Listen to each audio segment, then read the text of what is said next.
Hi, viewers of Wasteland TV. We are here with. Micheal S. Film director. What have you directed? I've directed Last American Horror Show, Lake of Shadows, and I'm working on Last American Horror Show Volume 2. My first film, Last American Horror Show, just got released wide November of 2018. So who are the big stars in it? I have Robert Mukes from I have Robert Mukes from House of a Thousand Corpses, Felicia Rose from Sleepaway Camp, Lynn Lowry from The Crazies, a bunch of old school horror actors. A lot of the old classics, huh? Yes. So it's like a class reunion of horror movie. That's right. Yeah, it's an anthology. It's old school, kind of like Tales from the Crypt, Tales from the Dark Side, Creep Show. It's done in that vein, pun intended. And I think people have really liked it. I've gotten a lot of good positive feedback from it. So what is like one of your best feedbacks you've gotten from it? I've had this screen for everybody you could think of, because it took me 3.5 years to make this movie, and then it took about 2.5 years for distribution. So it got shopped around and people looked at it, but I had actually Bruce Campbell from Ash vs. Evil Dead. He gave me a quote saying, it was good directing and good casting. That's not bad. Yeah, that's the can't get any better than that sometimes. You were saying about shopping around. What is that exactly for viewers who don't understand that?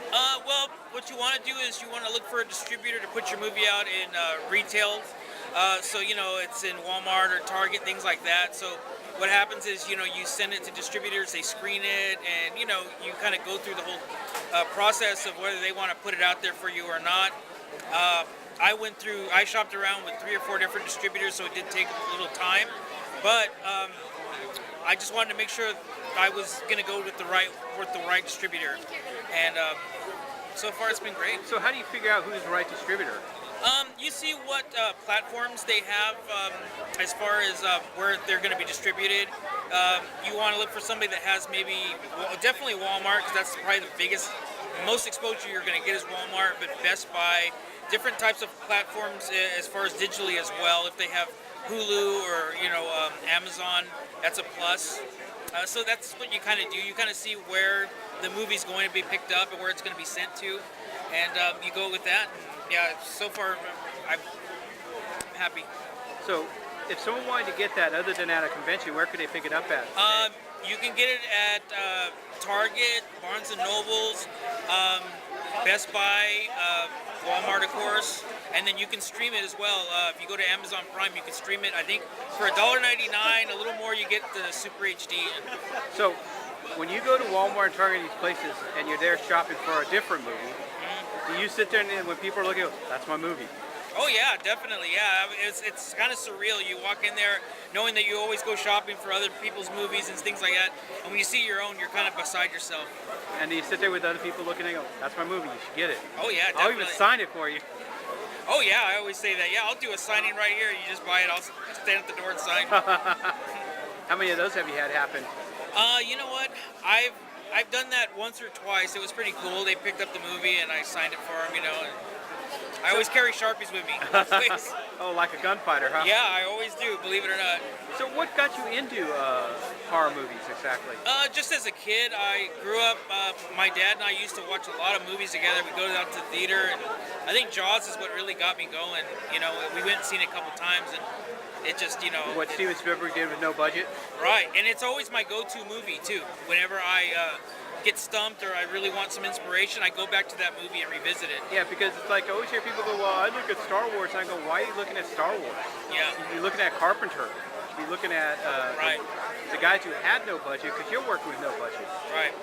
So that's always my go-to movie, that, and like you said, Carpenter, the original Halloween, things like that I remember that really made an impact on me, I go to, and it's always helped. Yeah, because like I showed a friend of mine Silver Bullet recently, and he's surprised how little budget I had out of it, but how good the story was done with it.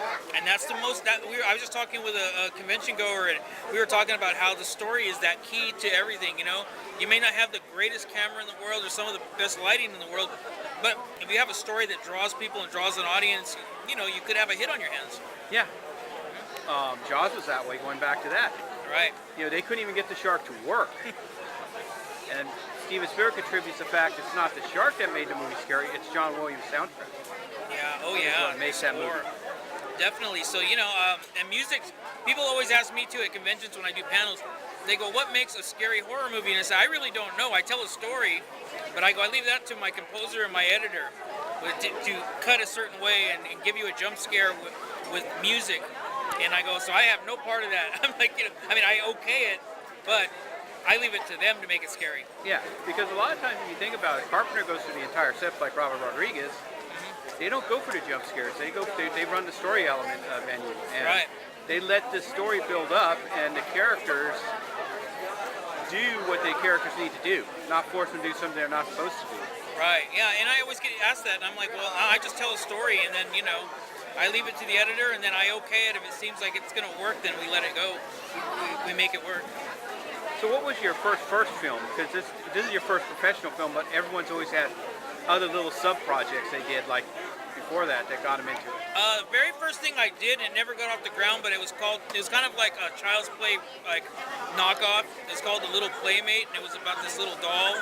Now they're making movies about dolls all over the place. This is almost 10 years ago. But it's funny though, is how when we start playing with cameras, we start playing with, they're always knockoffs of something else. Right. So I think it was called The Little Playmate. It really never got off the ground. I did a few concepts with it, a little short stuff, but it never happened as far as a feature. But that was my very first project, and it was a learning experience because I got all my friends together in a group, and we went to a pizza place, and I was giving this big production meeting, and they're like, yeah, we'll all be there. And then all of a sudden, the day we got to shoot, I got a softball game, I got to go help somebody move, So I got like maybe a couple people to help me, and It was kind of sad. It is what it is, yeah. Because when it comes down to it, you can't rely on people to get stuff done if they want it. They all are hyped on, oh, gee whiz, I get to be a part of something. They go, well, it might be work. I don't want to do it. Yeah. I can't take from my fun. Right. So, part of the process is actually finding dedicated artists like yourself and building a group, building a team and a family. I've been at this 8 years, and I finally got a really solid group that helps me produce really good stuff. Well, you think about it, look at Clint Eastwood. He's been doing it for close to 40 years, and he's been building the same group of character actors, behind the scenes, people, and if you look at all his films, they all follow the same series of people.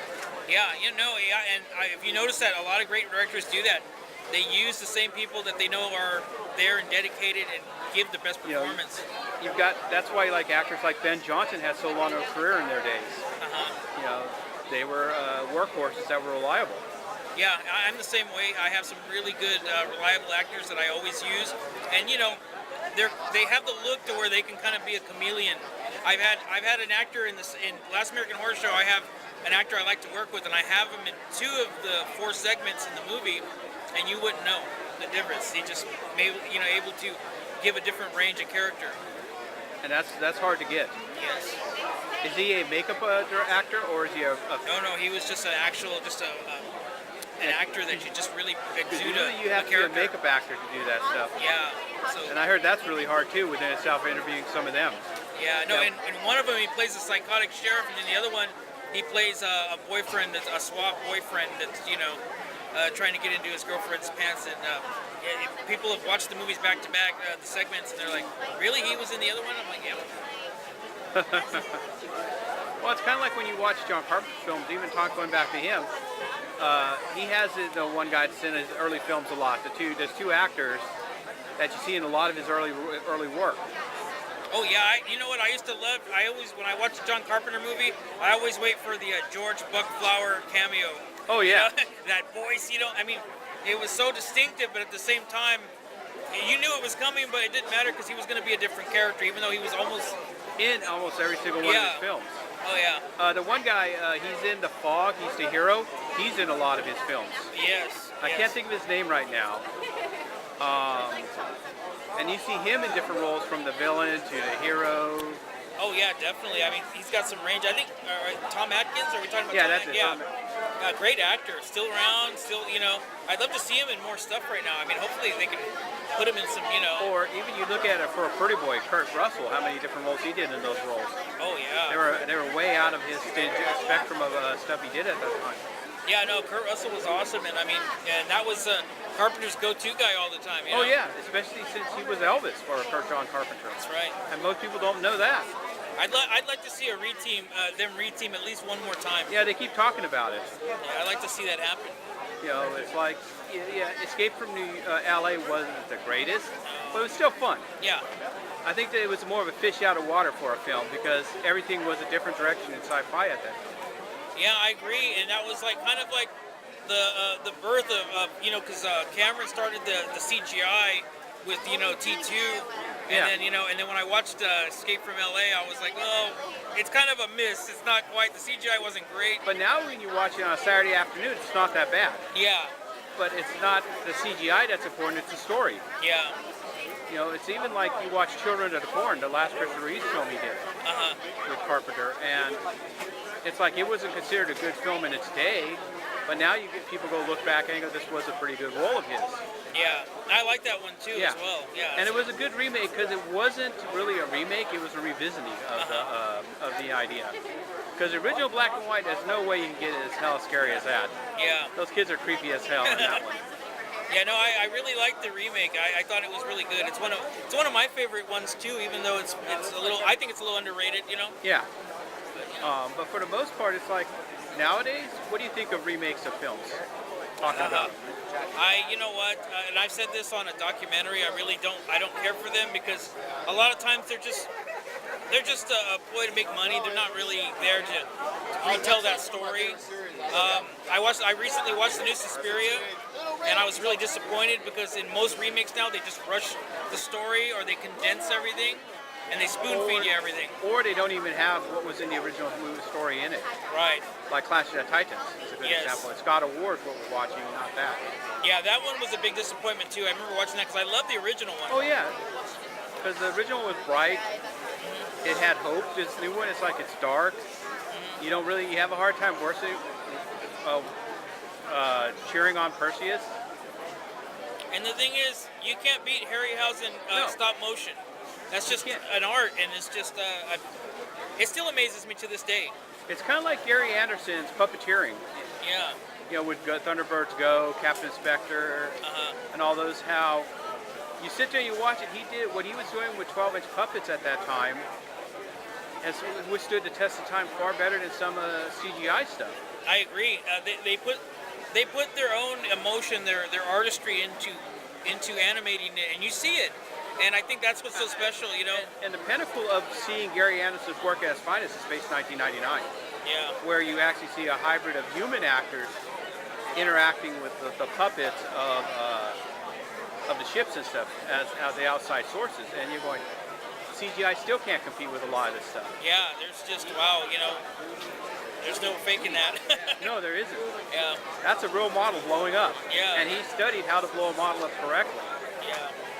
It's just amazing how different this stuff is nowadays. Yeah, I did a sci-fi short film where I went to that. I went to the old school scaling of everything. So the opening of it has this ship flying through this base, and it's all scale modeled. I did it in my living room with a fog machine. I had my kids working lights, and we made this ship fly through this base. And it's all done scale modeled, just like the old school films. Just like in the old B movies of the 90s. Yeah, and that's what.